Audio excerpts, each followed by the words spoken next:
नमस्कार बच्चों। D triple S B की तैयारी कर रहे सारे बच्चों को होली की हार्दिक शुभकामनाएं। और आज हम पहुंच चुके हैं अगले पड़ाव पर। तो आज हम देखेंगे प्रीवियस ईयर क्वेश्चन। देखिए, previous year question D triple S B KVS में जितने भी आए हुए हैं नंबर सिस्टम के क्वेश्चन, कुछ मैं पार्ट्स आपको पढ़ा चुका हूं जो आपने प्रीवियस लेक्चर्स में 5 तक देखे होंगे। लेकिन आज अपने कॉन्फिडेंस को थोड़ा सा हाई करने के लिए मैं क्या करता हूं कि मैं कुछ क्वेश्चन लेकर के आया हूं। तो ये क्वेश्चन हम एक साथ करेंगे और चुटकियों में करेंगे, है ना। ये ध्यान रहे आपको कि ये सारे के सारे क्वेश्चन कहीं ना कहीं आ चुके हैं। तो हम देखते हैं कैसे कैसे क्वेश्चन आते हैं और कितने इजीली हम उनको सॉल्व कर पाते हैं। बहुत ही इजीली सॉल्व हो जाते हैं बेटा। बस ध्यान रखना है आपको कि आपकी स्पीड भी बनी रहे और एक्यूरेसी भी बढ़े। मतलब जिस तरीके से मेरा पढ़ाना है, मैं अपने पढ़ाने के तरीकों को लेकर के बिल्कुल श्योर हूं कि अगर आप पढ़ेंगे तो बिल्कुल ही निश्चित रूप से आप उन सवालों को इजीली हल कर पाएंगे। जैसे मैं हल करता हूं बिल्कुल उसी तरीके से आपको हल करना है। तो आइए देखते हैं पहले क्वेश्चन की तरफ। और ये सारे प्रीवियस ईयर क्वेश्चन हैं, इस बात को आप ध्यान रखें। पहला क्वेश्चन है, प्रथम 30 प्राकृतिक संख्याओं का योगफल क्या होगा। प्रथम 30 प्राकृतिक संख्याओं का योगफल। मैंने आपको एक फॉर्मूला बताया था बेटा। तो प्राकृतिक संख्याएं जो होती हैं वो 1 2 3 4 ऐसे करके होती हैं। तो ये n संख्याएं होती हैं, तो n संख्याओं का योगफल होता है nn+1/2। n जितना भी दिया हुआ है, जैसे मान लो 30 प्राकृतिक संख्याएं दी हुई हैं, तो आपको कुछ नहीं करना है, n की जगह क्या रख देना है, 30 रख देना है। 30 में अगर एक जोड़ देंगे तो 31 हो जाएगा और बटे 2 कर देंगे। 2 से काटेंगे तो ये 15 बार में कट जाएगा। 15 की 31 से गुणा करनी है तो 15 एकम 15, एक हाथ से लगा, 15 तियां 45 और एक 46। तो बहुत ही इजीली बता सकते हैं 465 क्या होगा बेटा, इसका आंसर हो जाएगा। प्राकृतिक संख्याओं का योगफल, n पदों का योगफल, n प्राकृतिक संख्याओं का योगफल होता है आपका nn+1/2। आ जाइए देखते हैं। कहता है 1 से 20 तक की सभी, 1 से 20 तक कह रहा है, यानी 1 को भी लेना है और 20 को भी लेना है। 1 से 20 तक की प्राकृतिक संख्याओं का योगफल क्या होगा। तो जैसे आप 1 से 20 तक ले रहे हैं तो आपको क्या करना है, 20 गुणा 20+1 21 बटे 2 करना है। 2 से इजीली कट जाएगा 10 बार में और आपका आंसर कितना आ जाएगा, 210। मैं आपको फिर बता रहा हूं कि मैंने वही फॉर्मूला लगाया है nn+1/2 का। तो कितनी इजीली आप सवाल को कर पा रहे हैं। 210 इसका बेटा आंसर हो जाएगा। आप देख रहे हैं कि ये क्वेश्चन भी आए हुए हैं, ये लिखा हुआ है, ये पीआरटी में आया हुआ क्वेश्चन है, डी ट्रिपल एस बी में आया हुआ क्वेश्चन है। अगले क्वेश्चन की तरफ बढ़ते हैं। कह रहा है 7 की पावर 1287 को, है ना, और 172 से भाग दो। तो 172 से भाग दिया जाए तो शेष क्या होगा। देखो, एक कॉन्सेप्ट मैं आपको बता देता हूं। जैसे मान लीजिए आपको 6 को 7 से भाग देना है ना, तो 6 से 7, तो 7 से 6 तो जाएगा नहीं। तो हम क्या करते हैं, जैसे हम 7 से 6 को भाग दे रहे हैं तो हमारे 2 शेष निकल करके आएंगे।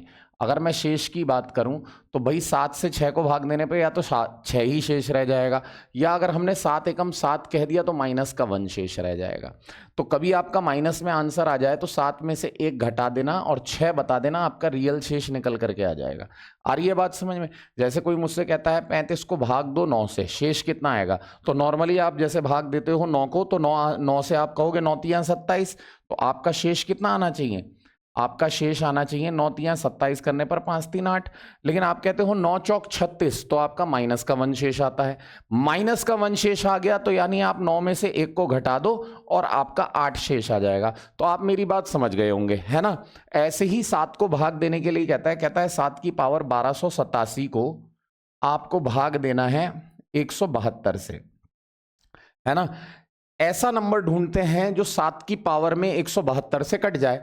तो देखो 7 की पावर 1 आप जानते हो कितना होता है, 7 की पावर 1 होता है 7, 7 की पावर 2 कितना होता है, वो होता है 49, और 7 की पावर 3 मैं कर दूं तो कितना हो जाता है बेटा, 343 हो जाता है। अगर आप देखते हो कि आप 172 का दुगना करोगे, 172 का अगर आप दुगना करते हो, 172 का दुगना, तो आपका कितना आता है, 2 दूनी 4, 2 सत्ते 14 का 4, हासिल लगा 1, 2 एकम 2 और 1 3। तो 2 बार गुणा करने पर यह काम हो जा रहा है। और 7 की पावर 3 होता है आपका 343, तो 343 होता है। तो आपको क्या काम करना है, इसे 7 की पावर 3 में तोड़ देना है। तो 7 की पावर 3 लिख लो और ऊपर क्या लिख लोगे, ऊपर लिख लेना आप 3 से काटो इसे, 3 चौक 12, 3 दूनी 6 और 3 नम 27, और नीचे आ जाएगा 172। सही है बेटा। अगर मैं इसके आगे इसको देखना चाहूं, तो आपका देखो 7 की पावर 3 को आप क्या कहोगे? 7 की पावर 3 को आप कहोगे 343, और नीचे कितना आ गया आपका आ गया 172, पावर आ गई इसकी कितनी 429, और नीचे आ गया आपका 172। तो मैंने आपसे बताया 172 का दुगना कितना होता है आपका 344, यानी आप इसे भाग देंगे तो आपका -1 आएगा, और वो -1 कितनी बार आएगा? 429 बार आएगा। तो माइनस का 1 ही शेष रह जाएगा, लेकिन माइनस में शेष बताते नहीं है, तो 172 में से क्या करेंगे? इस -1 को घटा करके आंसर कितना बताएंगे आप? 171। तो बहुत ही आसान सवाल होता है, चुटकियों में हो जाएगा, बस आपको ये वाली चीज पता होनी चाहिए, एक कम या एक ज्यादा वाले सवाल जिसमें शेष बचता है। आगे देखते हैं। एक सवाल बेटा आया हुआ है, 4 मेजों का मूल्य, 4 मेजों का, 4 मेज यानी 4 टेबल की बात चल रही है कि 4 टेबल है, 4 टेबल है, 4 टेबल का मूल्य किसके बराबर है आपका? 10 कुर्सियों के बराबर है, 10 चेयर के बराबर है। तो मैं इसको 2 दूनी 4 और 2 पंजे 10 कह देता हूं। तो यहां से टेबल और चेयर का जो रेशो आ जाएगा बेटा 5:2 आ जाएगा, है ना? 5 और 2 रेशो आ गया। कहता है इनका जो मूल्य है, इनका मूल्य बराबर है, तो मैंने दोनों को बराबर करके रेशो निकाल लिया। कहता है 15 कुर्सी, 15 कुर्सी यानी 15 चेयर, फिर आपसे कहता है 15 चेयर और 2 मेज यानी 2 टेबल का मूल्य कितना है आपका? 4000 रुपए। ये 4000 रुपए के बराबर है बेटा, ठीक है। अब टेबल पर 5 कह रहा है, तो यहां टी की जगह 5 रख दो, अगर चेयर की जगह 2 आ रहा है तो 2 रख दो। तो मैं क्या करूंगा? 15 दूनी 30 और 2 पंजे 10, 30 और 10 यानी 40 यूनिट का मतलब आपका कितना हो गया? 40 यूनिट का मतलब आपका 4000 हो गया। तो 1 यूनिट का मतलब आपका कितना हो जाएगा? 1 यूनिट का मतलब 100 हो जाएगा। आपसे क्या पूछ रहा है? आपसे पूछ रहा है 12 कुर्सी और 3 मेज। 12 कुर्सी, 12 कुर्सी, कुर्सी का मतलब चेयर, 12 कुर्सी यानी 12 गुणा 2, और कहता है 3 मेज, तो 3 मेज कहता है तो मैं कहूंगा 3 गुणा 5, तो 12 दूनी तो हो गया 24, और 3 पंजे कितना हो गया? 15, है ना? 12 कुर्सी कहा था, 12 चेयर कहा था, तो चेयर की जगह मैंने 2 रख दिया। 3 मेज कहा था तो 3 गुणा मैंने 15 रख दिया। अगर मैं ध्यान से देखूं तो ये मेरा कितना आ जाएगा? 24 और 15 जोड़ने के बाद 5 4 9, 2 और 1 3, 39 आ जाएगा। तो आपको 1 यूनिट का मतलब 100 पड़ता है, तो 39 यूनिट का मतलब कितना हो जाएगा? 3900 हो जाएगा। जिसको नहीं समझ में आया वो एक बार वीडियो को रिपीट करके देख लेगा। बहुत ही आसान सवाल है, इस सवाल को बहुत आसानी से इस तरीके से करा जा सकता है, एक्स वाई मानने की आपको आवश्यकता बिल्कुल भी नहीं है। अगला क्वेश्चन मैं आपको दिखा देता हूं, अगला क्वेश्चन भी बिल्कुल ऐसा ही है। 2 साड़ी और 4 कमीजों का मूल्य 1600 रुपए है। समान राशि में 1 साड़ी और 6 कमीजें भी उपलब्ध हैं, है ना? देखो इनका 1600 रुपए, किसका? 2 साड़ी का, है ना? 2 साड़ी को 2S लिख दिया, 4 कमीजों को मैंने क्या लिख दिया? 4K लिख दिया, है ना? 4 कमीज 2 साड़ी, इनका मूल्य 16 रुपए है। इतना ही किसका रेट है? इतना ही किसका रेट है? आप अगर आप देखोगे कि 1 साड़ी और 6 कमीजों का, तो 6 कमीज लिख सकते हो, सही है। अगर मैं 1S को इधर ले आऊं तो ये S रह जाएगा, 4K को उधर भेज दूं तो 2K रह जाएगा। यहां से मैं S और K का रेशो बता सकता हूं। S और K का रेशो कितना आ जाएगा आपका? 2:1 आ जाएगा, यानी S की वैल्यू 2 रखी जा सकती है और इसकी वैल्यू 1 रखी जा सकती है। जरा देखते हैं, वो कहता है 4 साड़ी और 2 कमीज का मूल्य 1600 रुपए था। 4 साड़ी, साड़ी की जगह 2 रख सकते हो, है ना? साड़ी की जगह 2 रख सकते हो, तो 2 दूनी 4 और प्लस 4 कमीज, कमीज की जगह 1 रख सकते हो, 4 एकम 4, तो 4 और 4 क्या हो गया? 8। 8 यूनिट का मतलब जो दे रहा है वो आपको कितना दे रहा है? 8 यूनिट का मतलब वो आपको 1600 दे रहा है। पूछ क्या रहा है बेटा? पूछ रहा है 12 कमीज खरीदनी हो तो कितनी राशि देनी पड़ेगी। तो 12 कमीज, एक का रेट कितना हो जाएगा? 1 यूनिट का मतलब हो जाएगा 200, है ना? और आपसे पूछ रहा है 12 कमीज का में मूल्य, तो 12 कमीज का कितना हो जाएगा? 12 दूनी 2400। आप ध्यान से देख लो, जैसा पिछला क्वेश्चन था ये भी बिल्कुल वैसा क्वेश्चन है, और ये DSSB प्रशासनिक अधिकारी परीक्षा 31/5 को 2015 को आया हुआ है। कितने आसान सवाल हैं। आगे देखते हैं बेटा, आगे आ जाइए। कहता है 2 से 42 तक प्राकृतिक सम संख्याओं का योग पता कीजिए। भाई हमें तो ये पता है कि अगर 2 4 6 8 इस तरीके से अगर लिखा हो, है ना, n पदों तक लिखा हो, n पदों तक यानी n टर्म्स तक लिखा हो, तो उसका फॉर्मूला होता है n n+1। n+1 किसका होता है बेटा? सम वाले का, सम यानी इवन वाले का फॉर्मूला होता है। और जब वो मुझसे कहता है 2 से 42 तक, जब वो मुझसे कहता है 2 से 42 तक, तो मैं इस बात को ध्यान रखूंगा कि जब वो 2 से 42 तक कह रहा है तो 2 काउंट होगा, 4 काउंट होगा, 6 काउंट होगा, 8 काउंट होगा, इस तरीके से 42 भी काउंट होगा। तो 42 तक टोटल संख्याएं जो होती हैं, 42 तक की जो संख्याएं होती हैं वो कितनी होती हैं? 42 तक आपकी 42 संख्याएं होती हैं, 21 सम होती हैं, 21 विषम होती हैं, है ना। तो यहां पर जो आपका 2 से 42 तक संख्याएं आएंगी, सम संख्याएं, वो कितनी आ जाएंगी? वो 21 सम संख्याएं आ जाएंगी। और 21 सम संख्याएं हैं, उनका योग बताना है, तो मैं कह दूंगा 21 गुणा 22। अब 21 की आप 22 से गुणा कर लीजिए, 21 दूनी कितना हो जाएगा? 42, 4 हासिल लग जाएगा, 21 दूनी 42, 4 कितना हो गया? 46। तो 462 आपका इसका आंसर हो जाएगा। बहुत ही आसान और बेहतरीन सवाल, DSSB के चुटकियों में आप सॉल्व कर रहे हैं और आंसर लगा रहे हैं। आगे बढ़ते हैं। मैं अब आपको बार बार कह रहा हूं, आप बिल्कुल इजी वे में इसको, एक बार नहीं समझ में आया तो दोबारा देखिए, दोबारा क्लियर हो जाएगा। वैसे मैं ऐसा कराता हूं कि एक ही बार में क्लियर हो जाए। आइए देखते हैं क्या कहता है। कहता है प्रथम 49 प्राकृतिक संख्याओं का योगफल क्या होगा। देखो क्या बातें कर रहा है ये, 49 गुणा 50/2 प्राकृतिक ही तो है ना। मैंने आपको फॉर्मूला बताया था, n प्राकृतिक संख्याओं का योग होता है n+1/2। तो जब मैं 2 से काटूंगा तो ये 25 बार में कट जाएगा। 25 निम्मा कितना हो गया? 25 निम्मा हो गया भैया 225। 225 में 22 हासिल आ जाएगा, 25 चौक का 100, 100 में अगर आप 22 जोड़ देंगे तो 122 आ जाएगा, यानी हमारा आंसर कितना हो जाएगा? 1225। बेहतरीन सवाल है भैया। और ये तो आप याद कर लो कि अगर नंबर सिस्टम में यहां से सवाल पूछे गए हैं तो मैं इसको दूसरे या तीसरे लेक्चर में आपको बहुत अच्छे से बता चुका हूं कि इन सवालों को कैसे किया जाता है, इनके फॉर्मूलाज क्या क्या होते हैं। प्रथम 50 विषम संख्याओं का योगफल बताओ। देखो विषम संख्याओं का योगफल, जैसे 1, 3, 5, 7, ये सब विषम होते हैं ना बेटा, विषम होते हैं। ये n पदों तक होते हैं, n पदों तक होते हैं। तो मेरे बच्चों इसका फॉर्मूला क्या होता है? इसका फॉर्मूला n² होता है। तो वो अगर कह रहा है कि प्रथम 50 विषम संख्याओं का योगफल, तो मैं बताऊंगा 50 का स्क्वायर। तो 50 का स्क्वायर कितना हो जाएगा बेटा? 2500 हो जाएगा। इससे शानदार कुछ नहीं हो सकता। बहुत ही आसान और बहुत ही इजी वे में आप सवाल को कर पा रहे हो। आ रही है मेरी बात समझ में? आगे देखते हैं। नवा सवाल कहता है, नवे सवाल में 1 से 25 तक की सभी प्राकृतिक संख्याओं का योगफल ज्ञात करो। 1 से 25 तक मतलब 25 भी लेनी है, और कैसी संख्या है? 25 है। तो 25 गुणा 25+1, अभी पीछे वीडियो में बताया था मैंने, क्या बताया था कि प्राकृतिक संख्याओं का योगफल जो होता है वो n+1/2 होता है। 2 से अगर मैं काट दूंगा तो 13 की गुणा मार दोगे तो 13 पंजे 65 का 5 हासिल लगा 6, 13 दूनी 26, 26 और 6 कितना हो गया मेरे बेटा? 32 हो गया। तो 325 इसका आंसर आ जाएगा। DSSB लाइब्रेरियन का सवाल था ये, और बहुत ही बेहतरीन तरीके से हम इनको करते जा रहे हैं। आ जाइए अगला। कहता है प्रथम n प्राकृतिक संख्याओं का योगफल 210 है, तो n का मान ज्ञात कीजिए। अब भाई हमने तो ये पढ़ा है n+1/2, और मेरे राजा अगर आप ये सवाल करने बैठ जाते हो और इसे क्वाड्रेटिक बना देते हो तो उलझ करके फंस जाओगे। उलझ करके फंसना नहीं है, ऐसा काम कभी नहीं करना है।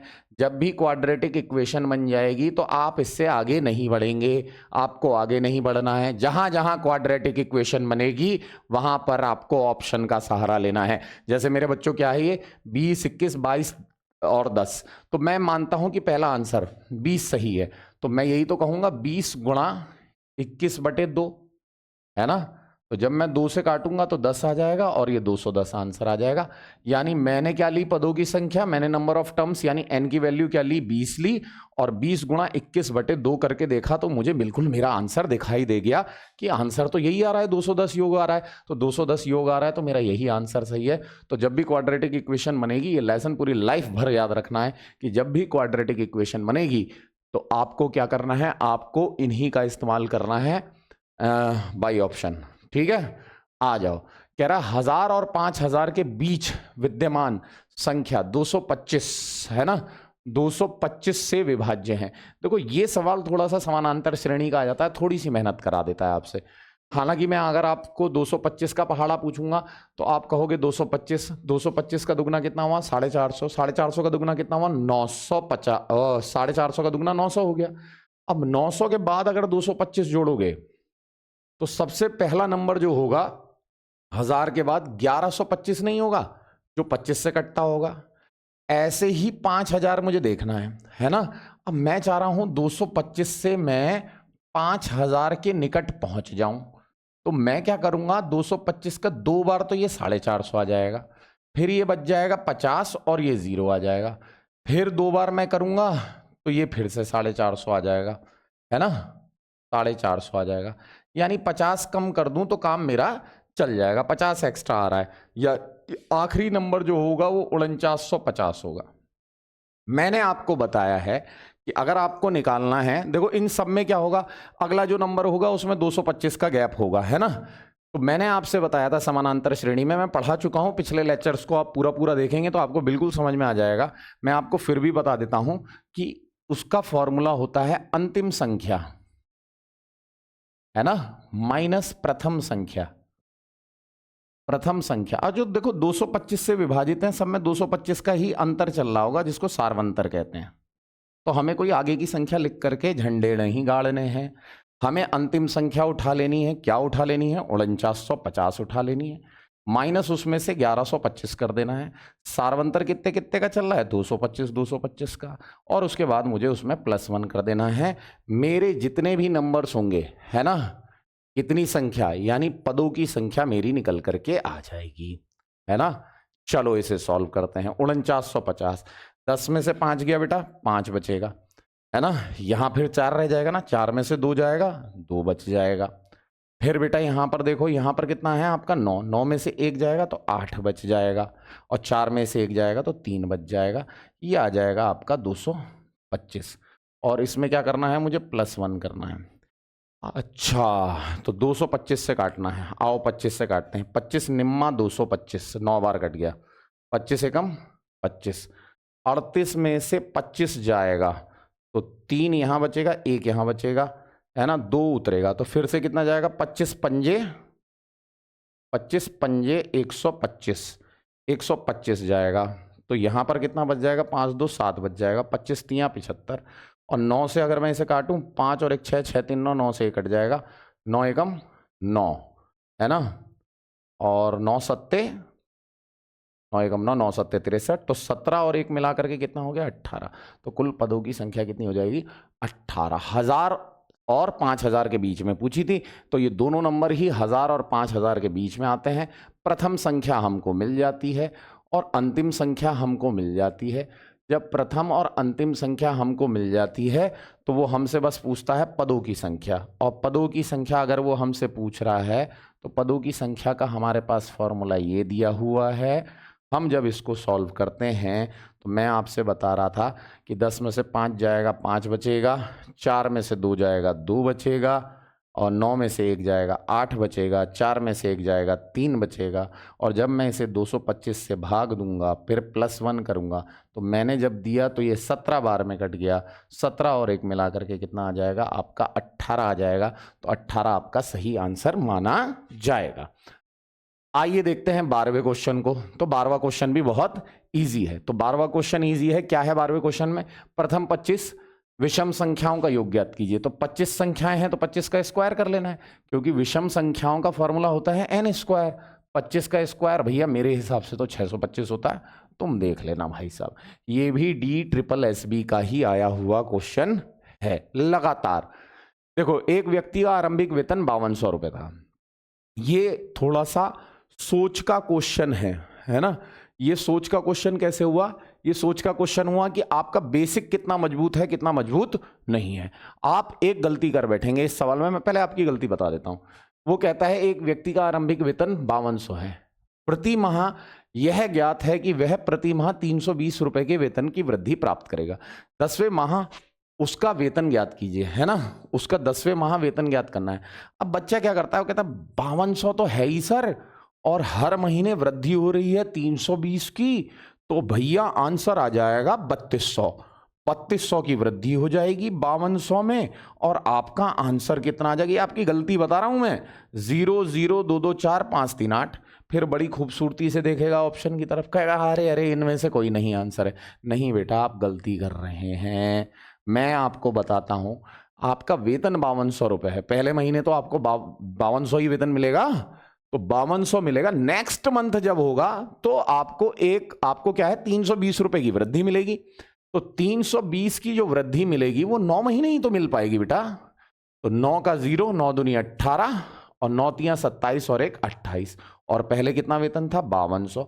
ये 9 महीनों में हुई वृद्धि को मैंने जोड़ लिया, तो 0 8 8 2 10 का 0, हाथ से लगा 1 5 3 8, 8080 आपका सही आंसर हो जाएगा। ठीक है, आ जाओ 14वें क्वेश्चन पर आ जाते हैं। हरीश और जीवन, जीवन को मैं कह देता हूं जे, और हरीश को मैं कह देता हूं एच। क्या क्या होता है इनके साथ? जीवन ने हरीश को 12 रुपया दिया। जब जीवन ने हरीश को 12 रुपया दिया तो इसका 12 रुपया हो जाएगा कम, इसका 12 रुपया बढ़ जाएगा, इसके पास 12 रुपया आ जाएगा। ठीक है, हरीश ने जीवन को 4 रुपया दिया, हरीश जीवन को 4 रुपया देगा तो इसके पास से 4 जाएगा, इसके पास 4 आ जाएगा। तो वो कहता है तो दोनों के पास धनराशियां समान है, तो दोनों के पास धनराशियां समान है, ऐसा करने पर तो मैंने समान कर दिया, है ना भाई। जीवन ने हरीश को 12 रुपया दिया, तो मैंने जीवन में से 12 घटाया, हरीश को 12 दे दिया। वो कहता है हरीश ने जीवन को 4 रुपया दिया, हरीश जीवन को 4 रुपया देगा तो 4 इसमें से गायब हो जाएगा, इसमें 4 जुड़ जाएगा। ठीक है बेटा, तो अगर ठीक है तो हाँ कर दो, शेयर कर दो, सब्सक्राइब कर दो, बेल आइकन दबा दो। अब यहां से मैं ये आता हूं इस बात पर कि भाई साहब यहां जो है जीवन के पास 4 था, 4 और भेज दिया, तो जीवन प्लस 8 हो गया, बराबर 12 है, माइनस 12 वहां भेज दिया, तो हरीश के पास ये 24 हो गया। अब आप चाहो तो जीवन हरीश में से ये 24 में से 8 घटाओगे तो 16 बचेगा, है ना। एक ये रिलेशन निकल करके आ गया, एक ये रिलेशन मेरे पास निकल करके आ गया कि जीवन बराबर हरीश प्लस 16, है ना, हरीश प्लस 16।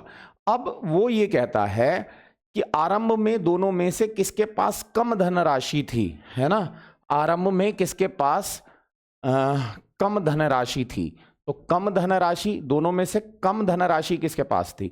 तो अच्छा आप मेरे को एक बात बताओ, जैसे मैं लिखता हूं 17, है ना, 17 लिखता हूं, तो मैं 1 प्लस 16 ही तो लिखूंगा, है ना। तो जिसके पास 1 होगा उसमें 16 जोड़ करके 17 बनेगा, तो जिसके पास 1 होगा उसी के पास तो कम धनराशि होगी। अरे बेटा मैंने लिख दिया 7 को मैंने लिख दिया 5 प्लस 2, है ना, 5 प्लस 2, तो 5 प्लस 2, तो 5 बड़ा है या 7 बड़ा है? आपका 7 ही तो बड़ा है, मतलब 5 वाले के पास राशि कम होगी ना, तभी तो 2 जोड़ने पर क्या बनेगा? 7 बनेगा। ऐसे ही जीवन जो है हरीश प्लस 16, है ना, हरीश और उसके पास 16 रुपए और होंगे तब जाकर के जीवन की राशि बनेगी। तो यहां पर ये पूछ रहा है आरंभ में दोनों में से किसके पास कम धनराशि थी, तो किसके पास कम धनराशि थी? हरीश के पास कम धनराशि थी, और कितनी धनराशि कम थी? तो 16 रुपए कम थी। ये भी DSSB में आया हुआ क्वेश्चन है, और कितने बेहतरीन तरीके से कर रहे हैं यार, लाजवाब। कहता है वह छोटी से छोटी संख्या, देखो बेटा ये LCM HCF का क्वेश्चन है, लेकिन मैं इसे उड़ा करके फेंक दूंगा, बिल्कुल खत्म कर दूंगा, आपसे मेहनत नहीं कराऊंगा ज्यादा। वह छोटी से छोटी संख्या ज्ञात कीजिए जिसे 12, 18, 24 और 30 से विभाजित करने पर हर मामले में शेषफल 4 बचता है। लेकिन जब आप इसे 7 से विभाजित करते हैं, जब आप इसे 7 से विभाजित करते हैं तब कोई शेषफल नहीं बचता है। तो जब 7 से, मैंने तो बस इस लाइन को पकड़ लिया कि 7 से विभाजित करूंगा और देखता हूं शेषफल किसमें नहीं बचता है। 7 पंजे 35, है ना, 35 जाएगा, 1 और 6 बचेगा, 7 दूनी 14। यहां आपका 7 से विभाजित करने पर 2 शेष बचेगा। यहां आ जाओ, 7 नम 63, यहां 4 शेष बचेगा। 7 से विभाजित करने पर कोई शेष नहीं बचना चाहिए। 7 पंजे 35, 3 और 4 बचा, है ना, तो 7 चौक 28, 6 शेष बच गया। आप इसको भाग दे करके देखो, 7 पंजे 35 और 7 दूनी 14, शेष यहां पर कितना बचता है? 0, यानी कुछ भी शेष नहीं बचता है। तो इस तरीके से आपने देखे ये 15 क्वेश्चन, 15 बेहतरीन क्वेश्चन देखे आपने और लाजवाब थे। आपको पढ़ना ही है, सवाल करना ही है। तो मैं आऊंगा आपके पास डेली मैथ्स के ये DSSB में आए हुए क्वेश्चन। मन लगा करके पढ़िए, मेहनत करिए, आगे बढ़ते चलिए। और अगर आपको ये सारी क्लासेस, मेरी क्लासेस, सर की क्लासेस, मैम की क्लासेस पसंद आ रही हैं तो लाइक शेयर सब्सक्राइब ज़रूर कर दिया करें। इससे हमें बस यही हमारी फीस है ना। तो आपको इसको शेयर ज़रूर करना है बेटा, है ना। धन्यवाद, जय हिंद, बीती हुई होली की हार्दिक शुभकामनाएं। ठीक है बेटा, थैंक यू वेरी मच।